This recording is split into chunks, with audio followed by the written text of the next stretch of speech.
لا تحزن إن الله معنا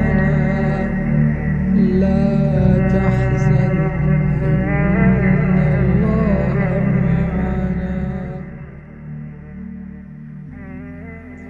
نحمده ونصلي على رسوله الكريم أما بعد فأعوذ بالله من الشيطان الرجيم بسم الله الرحمن الرحيم يا أيها الذين آمنوا كتب عليكم الصيام كما كتب على الذين من قبلكم لعلكم تتقون۔ محترم ناظرین، آج کے ہمارے ویڈیو کا جو ٹاپک ہے وہ ہے مسلمانوں پر روزے کیوں فرض ہیں۔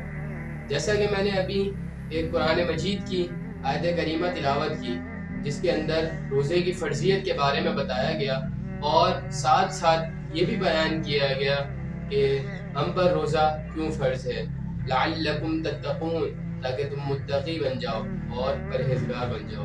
یہی روزے کا مقصد ہے۔ اللہ اپنے بندے سے یہ چاہتا ہے، ورنہ اللہ کو کیا ضرورت ہے کہ اپنے بندے کو بھوکا رکھے۔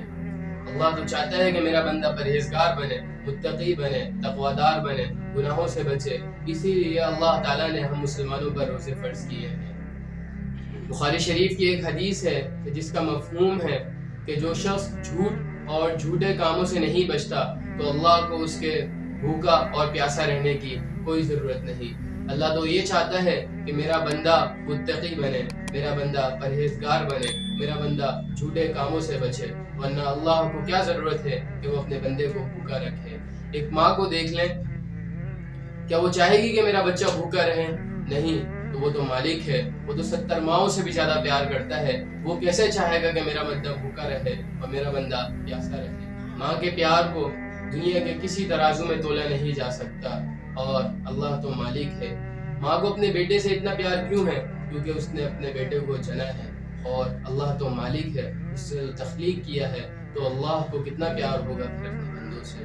تو اللہ تو یہ چاہتا ہے کہ میرے بندے جھوٹے کاموں سے بچ جائیں، میرے بندے نیکی کی راہوں کی طرف آ جائیں۔ اور ساتھ ساتھ یہ بات یاد رکھیں کہ انسان کے دو دشمن ہیں، ایک شیطان اور ایک انسان کا نفس۔ اب ان دونوں میں سے آپ کو معلوم ہی ہوگا کہ کون سا بڑا دشمن ہے۔ سب کو معلوم ہے کہ سب سے بڑا دشمن ہمارا اپنا نفس ہے۔ کیوں؟ جب شیطان نے انکار کیا سجدہ کرنے سے تو اس وقت تو کوئی اور شیطان موجود نہیں تھا، تو اس کو بہکانے والا خود اس کا نفس تھا۔ ماہ رمضان کے آتے ہی اللہ تعالیٰ شیطانوں کو تو قید کر دیتا ہے۔ اب ہمارے دو دشمنوں میں سے ایک کو تو قید کر لیا گیا، اب دوسرا ہمارا دشمن جو کہ ہمارا نفس ہے وہ بھی آزاد ہے۔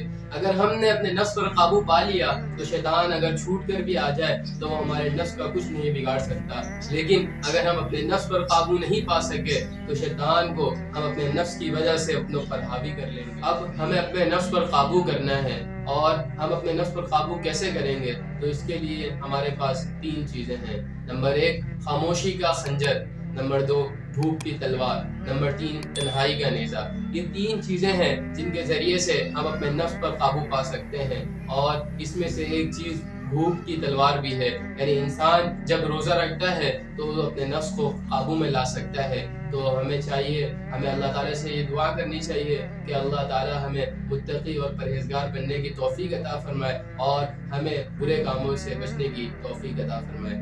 آمین والسلام۔